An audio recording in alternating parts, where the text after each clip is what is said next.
There is a particular silence a motor pool makes when every tool goes down at once, not the ordinary quiet of a lunch break when the impact wrenches stop and somebody's radio takes over the bay. This is the other kind.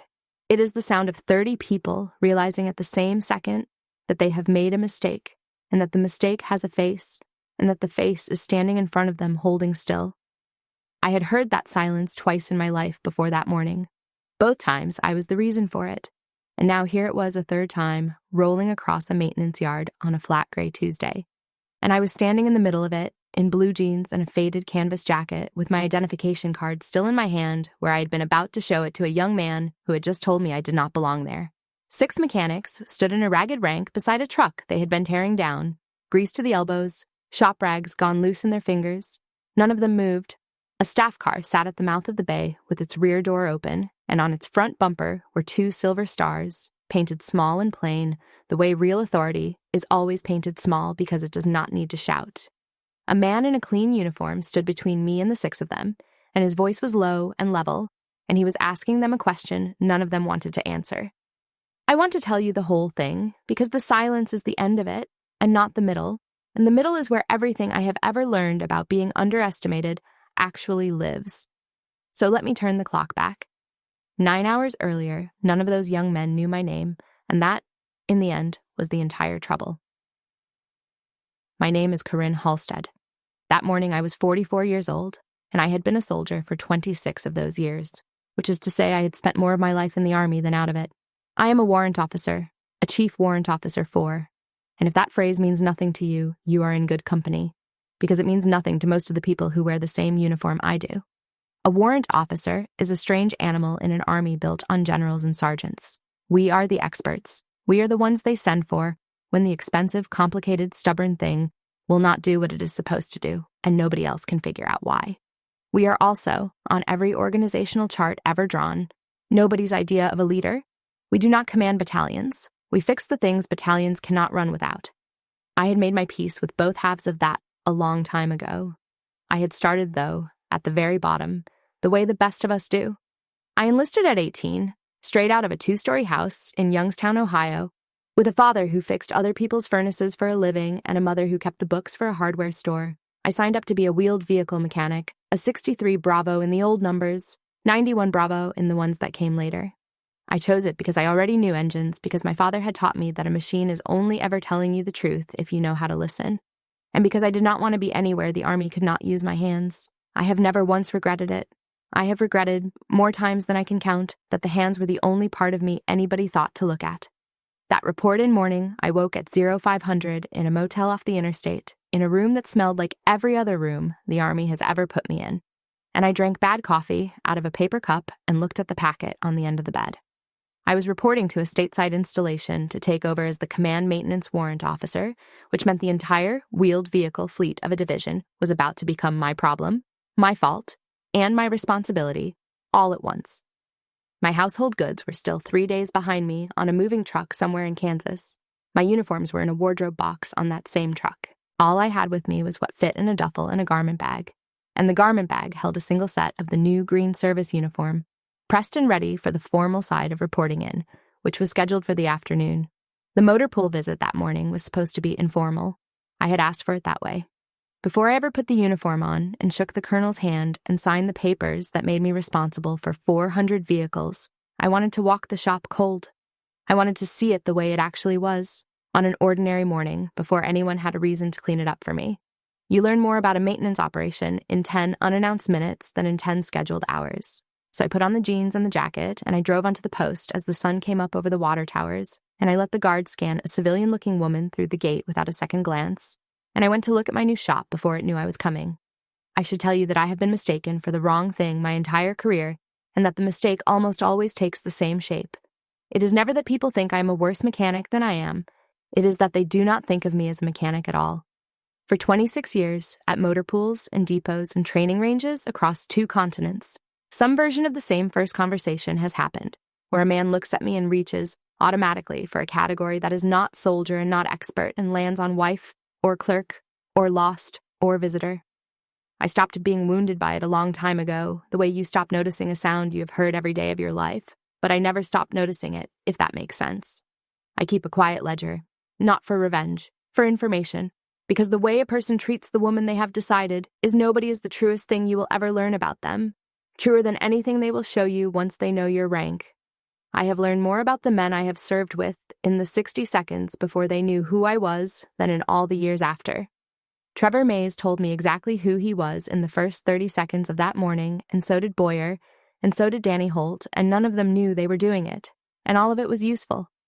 I have to explain something about that choice, because a lot of people, when I tell this story, ask me why I did not simply walk in, wearing rank, and let everyone behave. The answer is that I had learned, over 26 years, that rank walked in the door too early is a crutch and a lie. It makes people perform for you. It shows you the shop they want you to see. I did not want the show. I wanted the truth. And there is a second reason, quieter and older, which is that I had spent so much of my life being told I did not look like what I was, that I had stopped, somewhere along the way, feeling any need to explain myself before I had earned the room. I would rather be underestimated for an hour and right for a career than announced for a minute and doubted forever. That is not pride. It is the opposite of pride. It is the habit of a person who has been proven wrong about herself so many times that she no longer bothers to argue. The yard came into view, and my hands knew it before the rest of me did. Rows of trucks up on stands, hoods open like patients on a table, the particular blue haze of diesel and the green smell of cut grass over it, a 5-ton with its front axle out, a line of light tactical vehicles waiting on parts, 2 wreckers, one of them clearly down itself, which told me something about a shop that cannot keep its own recovery assets running. I parked the rental car at the edge of the lot, and I sat there for 1 full minute, and I just watched the shop move, the way my father taught me to watch a machine before I ever touched it. You listen first. You let it tell you what is wrong. And what that shop was telling me before a single person had spoken to me was that it was tired and a little sloppy and used to nobody watching. Let me tell you what a command maintenance warrant officer actually does, because most people, even most soldiers, have no idea, and it matters for what came next. I am not in charge of the mechanics the way a sergeant is in charge of them. I do not stand at the front of a formation. What I own is the standard. I own the question of whether a truck is truly fixed or merely quiet for now. I own the fleet the way a doctor owns a ward, which is to say I am responsible for every single one of the patients, and I did not personally break any of them. 400 vehicles, and every one of them a machine that some soldier is going to trust with their life on a road somewhere, someday, and my whole job is to make sure that trust is not misplaced. It is the least visible, important job in the Army. When I do it perfectly, nothing happens. Nothing at all. The trucks just start and roll and come home, and nobody ever knows my name. That is success in my trade. Absence, silence, the dog that did not bark. I have spent 26 years being good at a job whose entire reward is that you never find out I was there. So I sat in that rental car for a minute, and I read the yard, and every detail added itself to the picture.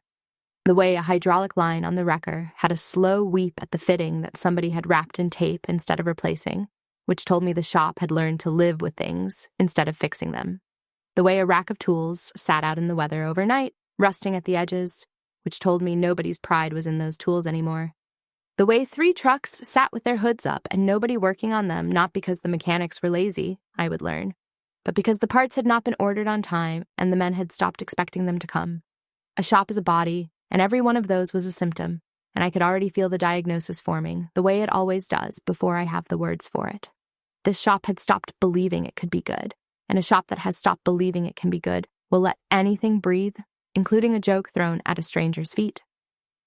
Before I go any further into that morning, I have to take you back 20 years, because you cannot understand why a shop rag thrown at my feet did not move me if you do not understand what a truck once meant.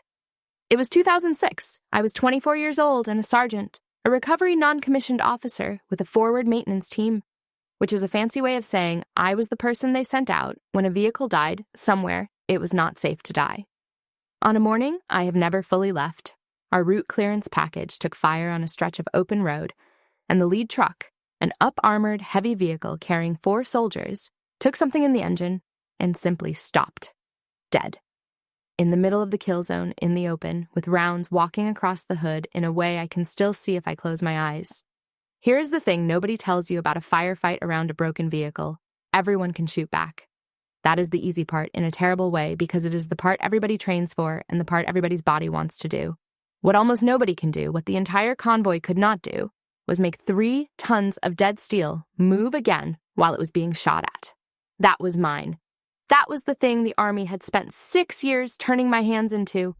So I went forward with a tow bar because that is the job that nobody trains the infantry to do, and because the 4 people in that truck were going to cook in it or be overrun in it if somebody did not.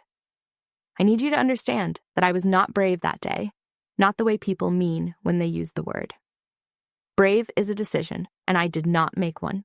There was no moment where I weighed the fire against the 4 soldiers and chose. There was only training so deep, it had stopped being training and become the shape of me and a problem I knew how to solve, and hands that were already moving before my mind had a vote. People want the story to have a moment of courage in it. It does not.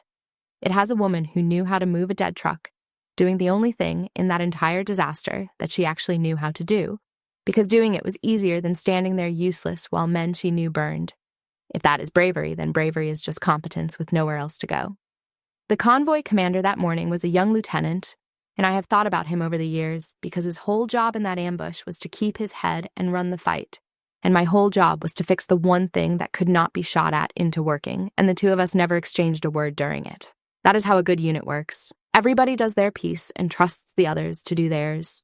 He kept the fight off me long enough for me to work, and I got the truck moving so his people could get out of the open, and neither of us needed to coordinate it because we both simply did the job we were for. I did not know his name for long. I have forgotten it. But I've never forgotten the feeling of working under someone else's covering fire, the strange, terrible trust of it, your life in the hands of people you cannot even look at because your eyes are on a jammed pin. There was a specialist in that truck named Dominic Falk. He was 19.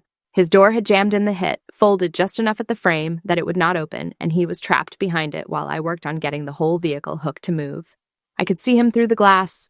That is the part I do not tell people. I could see his face the whole 12 minutes, a 19-year-old boy watching a sergeant he had never met decide whether he lived, and I had to make my hands ignore his face and stay on the tow, because the fastest way to save Dominic Falk was to save the truck, and the fastest way to lose him was to let his face pull me off the work. That is the hardest thing I have ever done, not the fire. The looking away from a scared boy's face to stay on the machine because I knew the machine was the only thing that would save him. It took 12 minutes. I know it took 12 minutes because I have read the reports so many times the number is burned into me. But I will tell you honestly that inside those 12 minutes there was no time at all. There was only the tow bar and the pin and the door and the sound, and my own hands doing the one thing they knew how to do, while everything in me screamed to do the human thing instead and run. I got the truck moving, I got the door, I got them out. All 4 of them. Falk walked out of the Army 3 years later on his own 2 legs. They gave me a bronze star with a small bronze letter V on it, the V that means the thing was done under fire and not just done well. It lives in a sock drawer in whatever house I happen to be renting. I have never worn it to a party. I have never told the story to impress anyone, and I am only telling it to you now because you need to know what was standing in that motor pool in blue jeans, so that when a 23-year-old decided I was a lost dependent, you understand exactly what he was laughing at. He was not laughing at a woman in the wrong place. He was laughing at the pair of hands that once got Dominic Falk out of a truck that was trying to kill him. He just did not know it, and I was not going to tell him, and that is the whole story of my life in one sentence. The after-action review was its own strange thing. They walked the whole ambush back, minute by minute, on a screen in a plywood building, and when they got to the recovery, there was a silence in the room, and an infantry captain I did not know said, out loud, that he had never in his life seen anybody rig a tow that fast under contact, and that he had assumed, watching it happen, that the truck was simply lost. He said he had already written it off in his head, the truck and the crew both, and then it moved. He looked at me across that plywood room like I was a thing he did not have a category for, which is a look I have collected my whole career, and he asked me how I had done it so fast, and I told him the truth, which is that I had done it 10,000 times on trucks nobody was shooting at, so that when somebody finally was, my hands already knew the way. That is the entire secret of everything I am good at. Do the boring thing 10,000 times in the quiet, so that your hands know it in the noise. There is no other secret. There has never been another secret. Falk said something to me after that I have carried for 20 years. He said, "You came to get the truck. You didn't have to come get me." I have thought about that 1,000 times. I did have to come get him. That is the part he never understood, and the part I have never been able to explain to anybody who has not done the work. You do not separate the machine from the person inside it. That was never a choice. The truck and the boy were the same job. They have always been the same job. That is what I was, standing in that yard. That is what none of them could see. So, back to the morning. I walked into the yard on foot, in my civilian clothes, looking for the orderly room, and the shop read me exactly wrong, and it read me fast. A young man spotted me before I was 30 feet in. Specialist Trevor Mays, though I did not know his name yet. 23 years old, quick hands, quicker mouth. The kind of soldier who is genuinely good at the work and has decided that being good at the work entitles him to be unpleasant about everything else. He straightened up from under a raised hood, wiped his hands on a rag, and grinned at me across the bay like I was the best thing that had happened to his morning. "Wrong place, sweetheart," he called out. "Dependents wait at the office. Family day's not till Saturday." Two others under the same hood laughed. Not cruelly, not yet. Just easily, the way young men laugh at a joke that costs them nothing. I stopped and I asked him, evenly, where the orderly room was. I did not correct him. I did not bristle. I just asked my question because I genuinely needed the answer, and because I wanted to see what he would do with a plain, quiet request from a person he had already decided did not matter. What he did with it was point me the long way around. He gestured vaguely toward the far end of the yard, past all the bays, when the orderly room was in fact the second door on my left, 20 feet away. He sent me on a walk. He did it with a smile. And a couple of the men laughed again at the idea of the lost woman taking the long route, and I said thank you, and I did not take the long route, and that told them nothing, because they had already stopped watching me. A word about Trevor Mays before I go on, because it would be easy to make him a villain, and he was not one, and the story is truer and more useful if I am fair to him. He was, I would learn, one of the two best natural mechanics in that shop. He had hands. Some people are born with them. The way some people are born able to sing, an instinct for how metal wants to go together that cannot be taught. He had that. What he did not have was anybody who had ever made him understand that being good at the work is the beginning of the obligation and not the end of it, that the better your hands are, the more you owe the people who will trust them. Nobody had ever taught him that because the shop had gotten tired, and tired shops teach nothing. So his gift had curdled into arrogance, the way a gift always does when there is no standard over it, and he had decided that being the best in a mediocre shop made him something when all it made him was the tallest of the untended. I did not know any of that yet, standing in the yard. But I have led enough Trevor Mazes to recognize the shape of one, and even as he threw his voice around, some part of me was already thinking, not about the insult, but about what those hands could be if somebody bothered. Here's what I was actually doing while they laughed. I was reading the shop. I was counting the trucks that were down, and the trucks that were down for parts, and the trucks that were just down, because nobody had gotten to them. I was watching how the tools were kept and how the fluids were stored and whether the fire points were clear, and I was building, in my head, the same kind of picture I build of an engine before I open it, a picture of everything that is about to fail. A motor pool is a machine like any other. It tells you the truth if you know how to listen. And this one was telling me it had been running for a long time with nobody who really cared listening to it. There was a staff sergeant standing near the bay.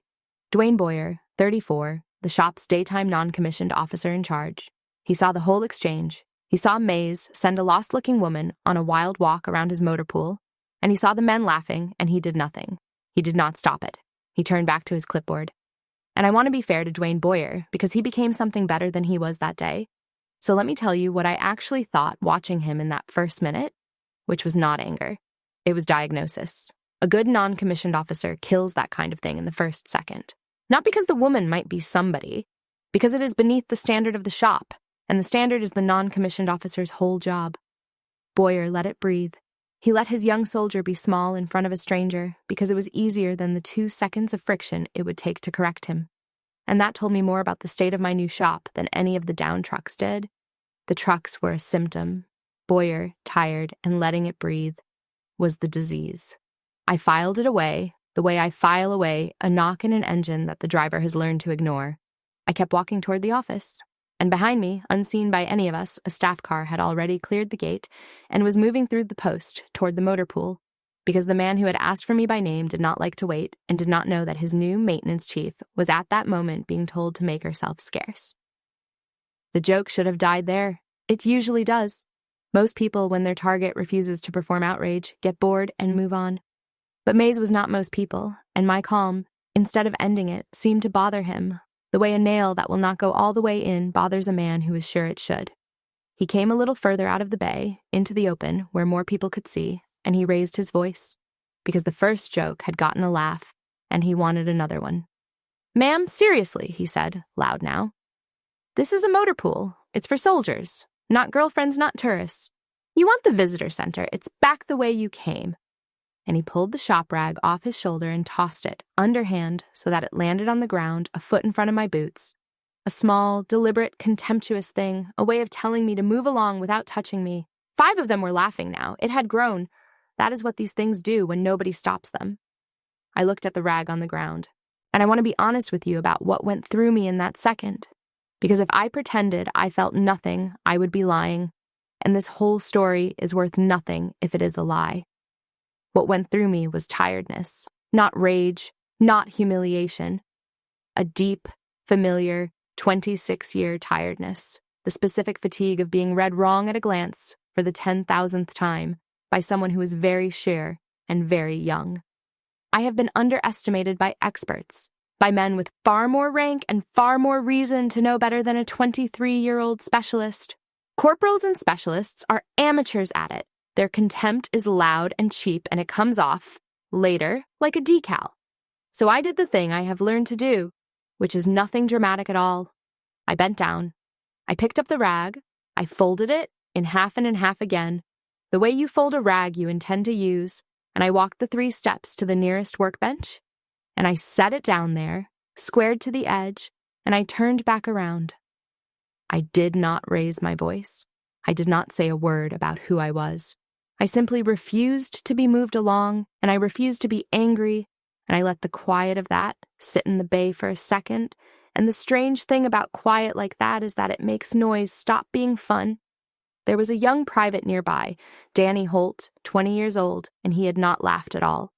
He had been getting more uncomfortable by the second, and now he stepped half toward me and said, "Lo, ma'am, the office is right there, second door," pointing at the actual door, trying to do quietly the small, decent thing that would end it. I gave him a small nod. I have never forgotten that he did that. In every bad room, there is one Danny Holt, and I have learned to watch for them because they are the ones worth keeping. I want to say something here about what it costs to be Danny Holt in that moment because people underrate it. It is not easy to be the one soldier not laughing when everyone else is. The pull to join in is enormous, physical almost. The animal wished to be on the inside of the joke instead of outside it. And most people cannot resist it, and I do not entirely blame them because the ones who laughed were not bad. They were just young and swept along. But Holt did not laugh. And then he did the harder thing, which was to try, quietly, to fix it, to point me at the right door without making a scene, without confronting his own shopmates. Just a small nudge toward decency that he hoped nobody else would notice. That is real courage, the small, unnoticed kind, and it is rarer than the kind they give medals for. I have spent my career learning to see it because a soldier who will be quietly decent when it is not fun and nobody is watching is worth 10 who are loud and good only when the mood is right. I made a note of Danny Holt in the first 90 seconds, and I never took it back. But it was not Holt's shop to run, and Boyer had finally decided the civilian was becoming a thing, so he ambled over, unhurried, not to defend his soldier's behavior and not to correct it either, but to make the problem, meaning me, go away. "Ma'am," Boyer said in the flat, patient, put-upon voice of a man managing an inconvenience, "I'm going to need you to head on back to your vehicle. This is a restricted work area. If you're looking for someone, the orderly room can call them for you." He was not unkind. He was worse than unkind. He was indifferent. He had looked at me and seen a category and closed the file. I met his eyes, and I said, without heat, "I'm exactly where I'm supposed to be, Sergeant." Something in the way I said his rank, correctly, without asking, made him pause for just a beat. But he had a category for me, and he was not ready to let go of it, and the bay was still watching, and so he opened his mouth to say it again. That was the moment I made a decision, and I want to slow down and tell you about it, because it is the real center of this whole thing, more than the staff car that was about to arrive, more than the silence at the end. I could have ended it right there. My identification card was in my hand. It says, in plain letters that Boyer could have read from where he stood, CW4, and my name, and I could have held it up and watched the color drain out of the morning. I could have pulled rank. I had every right to. And I chose not to. And the reason I chose not to is the reason I am the kind of leader I am, for better and for worse. I did not need those young men to salute me. Salutes are cheap and they are compelled and they tell you nothing about a person. What I needed to know, what I had flown across the country to find out, was whether the fleet was safe in these particular hands. Whether the shop that had just laughed a stranger down and thrown a rag at her feet could be trusted with 400 trucks that soldiers' lives would one day depend on. And you do not learn that by making people afraid of you. You learn it by looking at the work. So instead of pulling rank, I asked Trevor Mays a question about his truck. I nodded at the vehicle he had been tearing down, the one with the raised hood, and I asked him, in the plain, flat language of the trade, whether he had torqued the head down in sequence or gone around the pattern the way it looked like he had from where I was standing. Because if he had gone around, the gasket he had just installed was going to fail inside a week, and he was going to be doing the whole job again. In the rain, on a deadline, wondering why. I did not say it to embarrass him. I said it because it was true, and because his answer would tell me everything I needed to know about my shop. The bay went quiet in a different way than before. Mays opened his mouth to fire something back, some easy thing about the woman who thought she knew trucks. And then he stopped, because what I had said was specific, and it was correct, and it was said in the exact vocabulary of a person who has torqued 10,000 heads down in her life. A couple of the older hands near the back went still. One of them, a sergeant I would come to rely on, actually walked 2 steps closer to look at the head Mays had done, because now he was wondering too. Boyer's face changed by 1 single degree, the way a face changes when a category it was sure of develops a crack. For the first time that morning, nobody laughed, and that is the moment the staff car turned in at the mouth of the bay. I did not see it first. I heard the men see it.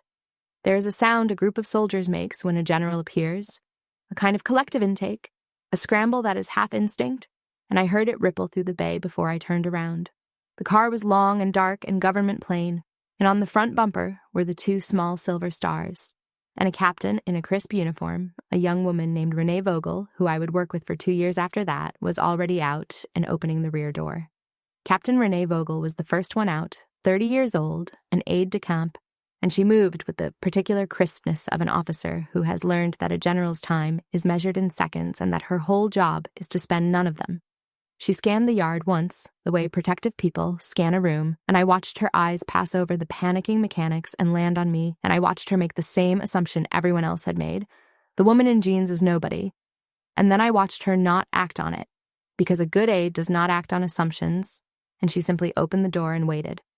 Major General Howard Latimer got out of that car, 52 years old, 30 years in, the commanding general of the installation and everything on it, including 400 trucks and the shop that was supposed to keep them running.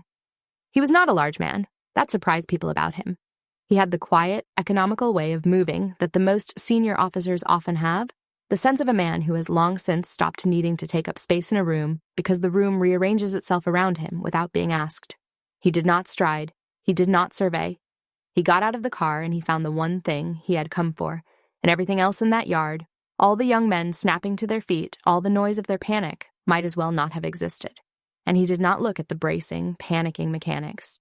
He did not look at Boyer, who had gone rigid, or at Mays, who had frozen with a wrench in his hand.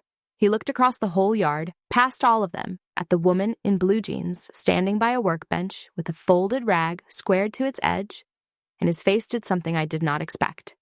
It relaxed. He had found what he came for.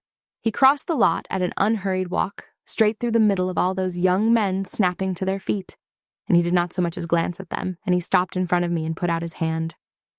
"Chief Halstead," he said, "they told me you'd already be elbow deep in something by the time I got here. I see they were right."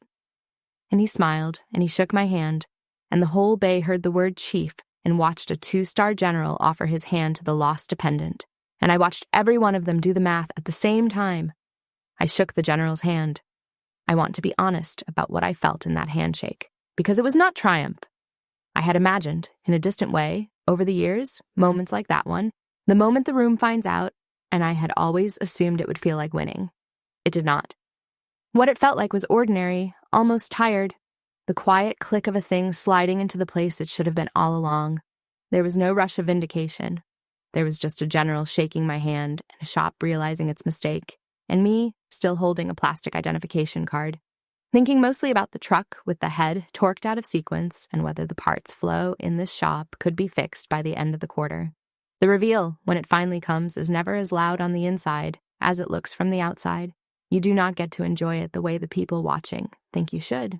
You are already 3 moves ahead, already back at work in your head, because the work is the only thing that was ever real to you, and the recognition is just weather.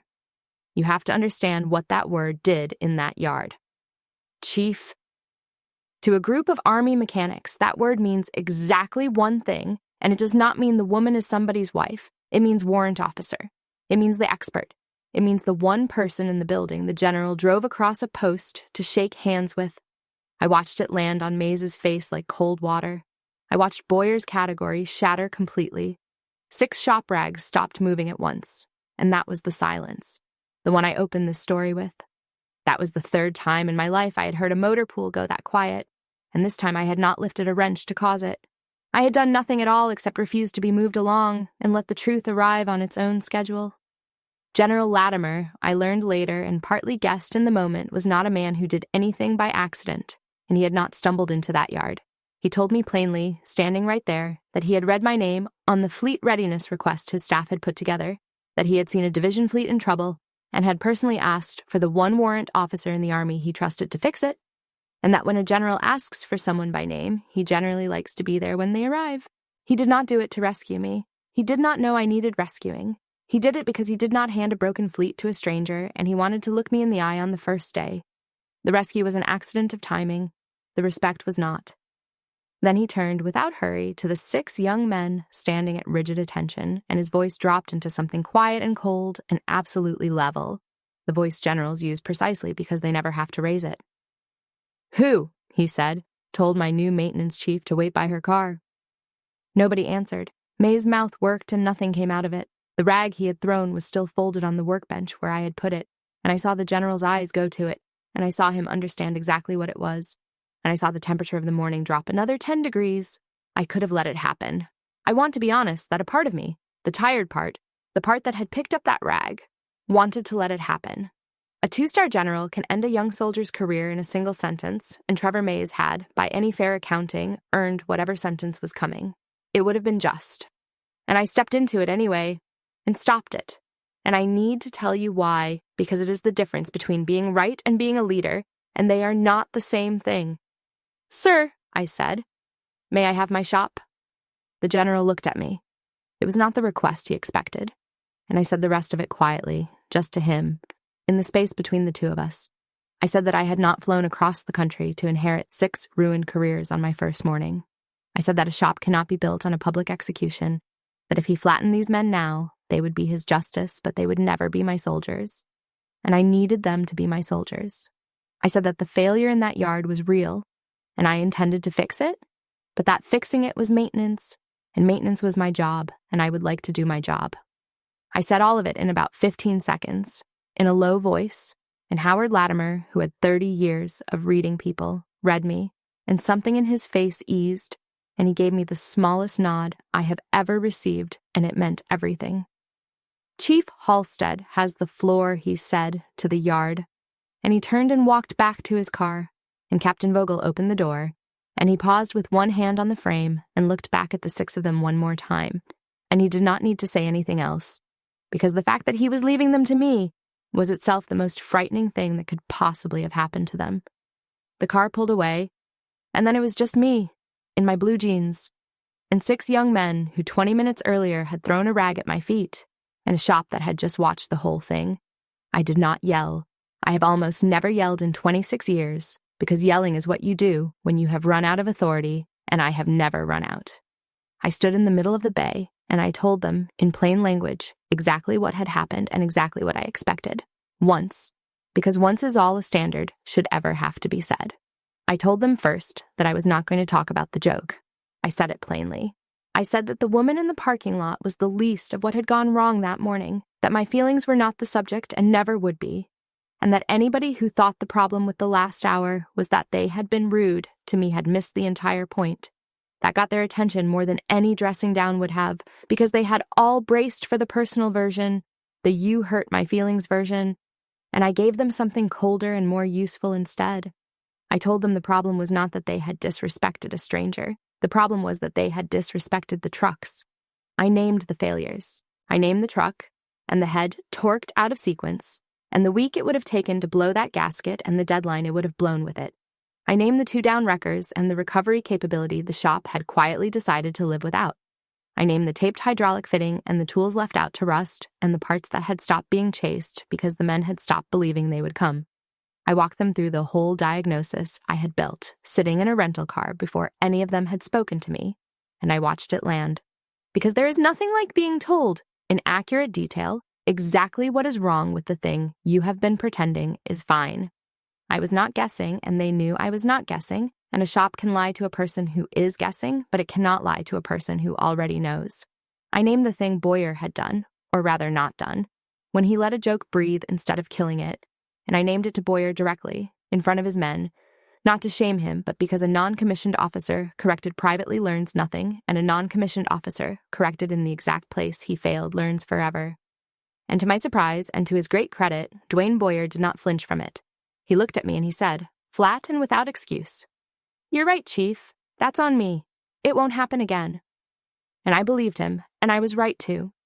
Then I looked at Trevor Mays, who was standing there waiting to be destroyed, braced for it, almost hoping for it, because being destroyed would at least have been over quickly. And I did not destroy him. I told him to put the truck back on the stand and do the head again. In sequence? With me watching? That is all. No speech about respect, no lecture about the woman he had laughed at. Just the work, done right, this time, with the person he had underestimated standing at his shoulder, making sure of it. Because in my shop, the punishment for doing a truck wrong is doing the truck right. And the lesson is not humiliation. The lesson is the torque wrench in your own hand and the head coming down true, and the slow, private understanding that the woman watching you knows more about the thing you are good at than you do. There is a thing that happens when you decline to destroy someone who is braced to be destroyed, and it is more powerful than any punishment. Trevor Mays had built himself, in the 90 seconds since the word chief, a complete picture of what was coming. He was going to lose his rank. He was going to be humiliated in front of the shop, the way he had tried to humiliate me. He was going to be made an example. He had it all constructed, and he was standing inside it, waiting for the walls to fall, and instead I handed him a truck and a torque wrench and told him to do the job right. The relief and the shame hit him at the same instant, and the shame was worse, because a punishment would have let him feel wronged, would have given him something to resent, and I had taken even that away from him. I had left him with nothing to be angry at except himself and the truck. That is the only kind of correction that ever actually changes a person. Everything else just teaches them to be angry at you. His hands were shaking when he picked up the wrench. I did not comment on it. I just watched and corrected him once, quietly, on the crossover, and let him feel the difference when the pattern went right. And when it was done and the head was true, he stood back and looked at it, and then he looked at me and he did not say sorry because sorry was too small and we both knew it. He just nodded. Once, the way one mechanic nods at another when the job is done correctly. It was the first honest thing that had passed between us, and it was worth more than any apology. The rest of that day was long. I put the green service uniform on in the afternoon, and I reported in formally, and I shook the colonel's hand and signed the papers that made 400 trucks my responsibility. And the whole time I was thinking about the shop, about what it would take to fix not the vehicles, but the thing under the vehicles. The tiredness and the letting things breathe and the quiet decision to stop listening that had crept into it. That evening, after everyone had gone, I walked the empty bay alone. This is a habit of mine. The first person in and the last one out. I like a shop when it is quiet and honest and the trucks are just sitting there being what they are. And I stood in the middle of it in the dark, with the smell of diesel and metal and the day's work settling, and I thought about Dominic Falk.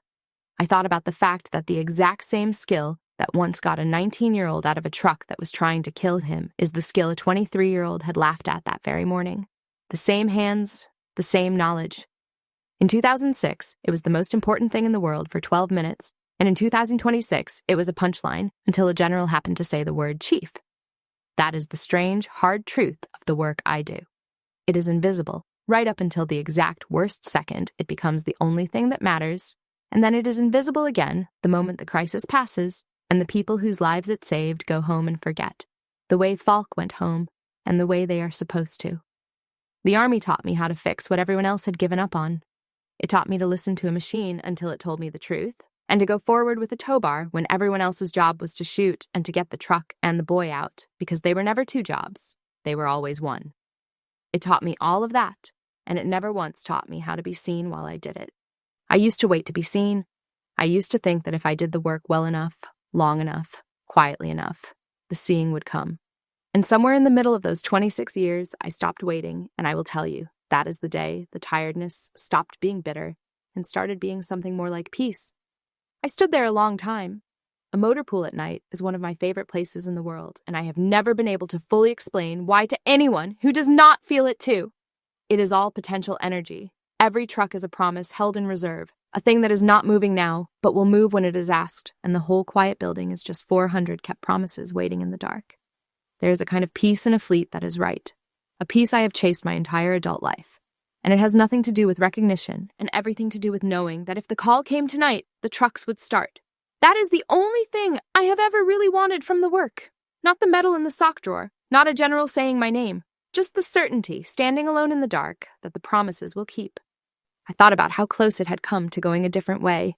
If the general's car had been 10 minutes later, I would have found the orderly room on my own and reported in that afternoon in my green uniform and walked back into that shop the next morning as the boss. And Trevor Mays would have learned who I was in the safest, most face-saving way possible, and none of the rest of it would have happened. And I found, standing there, that I was glad it had gone the way it did. Not because I enjoyed the parking lot. Because I had seen the shop naked, I had seen exactly what it did. When it thought nobody who mattered was watching, which is the only time you ever see the truth of a place. And now I knew precisely what I was dealing with. And you cannot fix what you have not been allowed to see. The joke had been a gift. It had shown me the disease on the first morning instead of making me spend 3 months finding it. I would not have chosen it, but I was not sorry for it. Danny Holt was still there when I locked up. 20 years old, the one who had not laughed, the one who had pointed me at the right door. He was pretending to organize a tool crib so he would have a reason to still be there. And finally he came over, and he apologized for the shop, for all of them, which was not his to apologize for. And then he asked me, shy about it, how I had learned trucks the way I had. I told him a little. Not the medal, not the road in 2006, not Falk, not the sock drawer, just the work, just my father and the furnaces and the idea that a machine is only ever telling you the truth if you know how to listen. He listened the way people listen when they have decided who they want to become, and I thought, there it is. That is the whole reason to still do this. That boy right there. I locked the bay myself, and I drove back to the motel that smelled like every other room the Army has ever put me in, and I slept better than I had in a week. I will tell you how it went, because a story like this is worth nothing if it ends at the reveal, and the reveal is never the point. The point is what you build after everyone knows who you are. It took weeks. Fixing a shop is slower than fixing a truck, and there is no torque sequence for it. You cannot order the part that fixes a shop. What fixes a shop is 100 small proofs delivered day after day that somebody is watching now and that the watching is fair. The first week, the men waited for me to become a tyrant because in their experience, the only alternative to nobody watching was somebody watching cruelly, and they did not yet know there was a third way. I had to teach them the third way, one interaction at a time. I corrected a bad weld, and then I showed the soldier how to make a good one, and stood there while he did. I caught a shortcut, and I did not scream about it. I just made the man undo it and do it right, and then I moved on. No grudge, clean slate. Slowly, they figured out that the watching was not a threat. It was attention. And attention, it turns out, is the thing a tired shop is starving for more than parts, more than praise. People want to be seen doing the work well. They had just stopped believing anybody ever would. But the deadline rate came down. The 2 dead wreckers came back to life because a maintenance operation that cannot recover its own vehicles is a contradiction I do not tolerate. And I put my own hands on one of them the first Saturday to show the shop it was not beneath anyone. The fleet got greener than it had been in a year, truck by truck, and the shop slowly remembered that it was good at something, which is the thing tired shops forget first. Dwayne Boyer straightened all the way up. He turned back into the non-commissioned officer he had been before somebody let him get tired, and he ran a tight, honest bay, and he killed the small stuff in the first second the way a good sergeant does. And he and I became something like partners, the warrant and the non-commissioned officer, which is one of the oldest and best pairings the Army has. He never mentioned that first morning again, and neither did I. We did not need to. It lived in how hard he worked. He did tell me one thing, though. A couple of months in, over coffee in the little break room off the bay, and it stayed with me.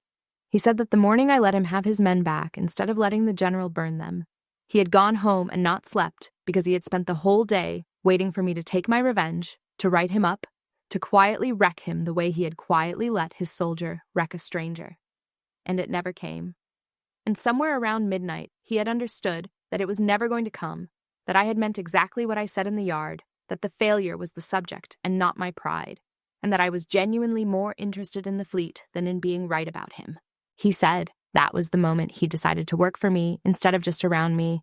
I told him I had not been being generous. I told him the truth, which is that a leader who takes revenge on the people she has to lead is just building a shop full of people waiting for their own chance to get even. And I did not have time for that, because I had 400 trucks to fix, and I needed every hand, including his, especially his.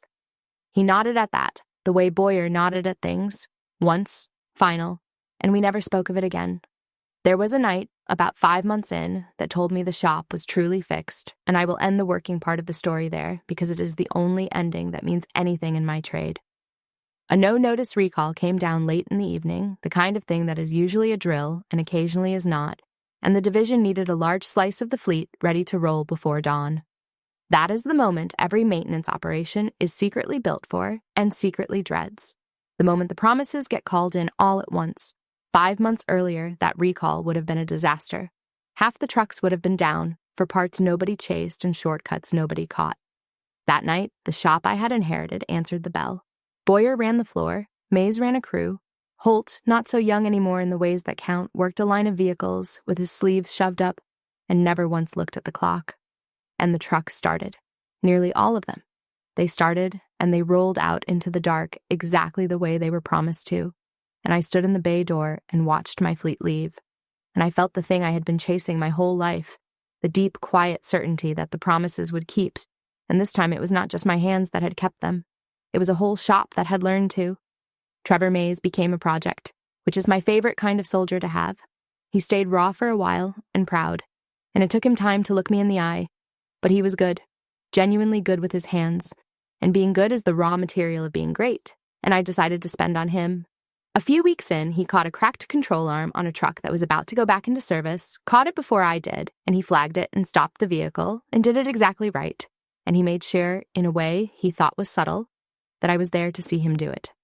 The cracked control arm was not a small thing, and I want to tell it properly, because it is the whole arc of Trevor Mays in one afternoon. A control arm is part of what holds a wheel where it belongs. When one cracks and lets go at speed, the truck does not gently coast to a stop. It goes where it wants, which is usually into oncoming traffic or off the road, with whatever soldiers are inside it, along for the ride. The crack Mays found was a hairline, the kind you only catch if you are actually looking, if you have decided that the truck in front of you deserves your full attention and not just your hands going through the motions. 2 months earlier, he would not have caught it, not because he lacked the skill, but because he had not yet decided that the trucks were worth that level of care. He caught it because something in him had changed, and he stopped the vehicle, and he red-tagged it, and he did the whole diagnosis right and clean, and somewhere in the middle of it, he glanced over to make sure I had seen. I let him see me notice. That is a thing you learn, as a leader, the deliberate act of letting a young person catch you being proud of them. Afterward, he came up to me, still not quite able to say the word sorry, and he said, "Chief, I owe you one I can't pay back." And I told him the truth, which is that he could pay it back, and the payment was the next truck, done right, and the one after that, for the next 26 years if he had them in him. He looked at me like that had genuinely never occurred to him, that a debt like the one he owed could be paid in torque sequences and caught cracks and trucks that start when it matters. It can. It is the only way it ever gets paid. General Latimer stopped by once more, a few months in, unannounced, the way he liked to do things. He walked the yard, and he did not say much, and at the end of it he found me at a workbench, and he said, "It's the greenest this fleet's been since I took command." And I told him it would stay that way. And I gave him a fleet he could trust, which is the only thing a general actually wants from a warrant officer, and the only kind of thank you that means anything in my trade. That is where I will leave it. A yard full of trucks that will start when it matters. 6 young men who learned something about the difference between what a person looks like and what a person is. And me, in the middle of it, exactly where I was always supposed to be. I saw Dominic Falk once more, years ago now, at a reunion I almost did not go to. He was a grown man by then, married, a couple of kids, a job fixing heavy equipment for a construction outfit, which made me smile because of course he fixes things now, of course he does. He found me across the room, and he did not make a speech, and I was grateful for that because I would not have known where to put a speech. He just took my hand in both of his, the way you hold something you are afraid of dropping, and he said, "Still here, Sergeant." That was all. Still here. 2 words, and the whole thing was in them. The road and the truck and the jam door and the 12 minutes and the 20 years since. All of it folded into 2 words a man could say without either of us falling apart in a rented hall. I have thought about those 2 words as often as I have thought about his first ones. You did not have to come get me, and then 20 years on, still here. Between those 2 sentences is my entire life, and I would not trade 1 hour of it, not even the hours in the parking lots, not even the rag at my feet. If you have ever been the person nobody in the room thought mattered, I want you to hear me, because I have been her more times than I can count, and I know exactly what that morning feels like. When they read you wrong at a glance, when they judge you by your clothes or your quiet or the fact that you did not show up in a costume that announces who you are going to feel the pull to prove it, to hold up your card, to make them see you right now, and sometimes you should. But more often than you think, the strongest thing you can do is the hardest thing, which is nothing. Pick up the rag, fold it, set it down, refuse to be moved along and refuse to be angry, and do the work in front of you, and do it so well and so quietly that the truth has no choice but to come and find you. Because it will. It always does. A general will drive across a post and say your name. A truck will die in an open road, and your hands will be the only ones that can save it. The gap between how they see you and who you are will collapse on its own schedule, in its own way, and you will not have to say a single word. And when it does, when the whole room finally goes quiet and does the math and looks at you the way it should have all along, here is the thing I most want you to know. You will already be busy.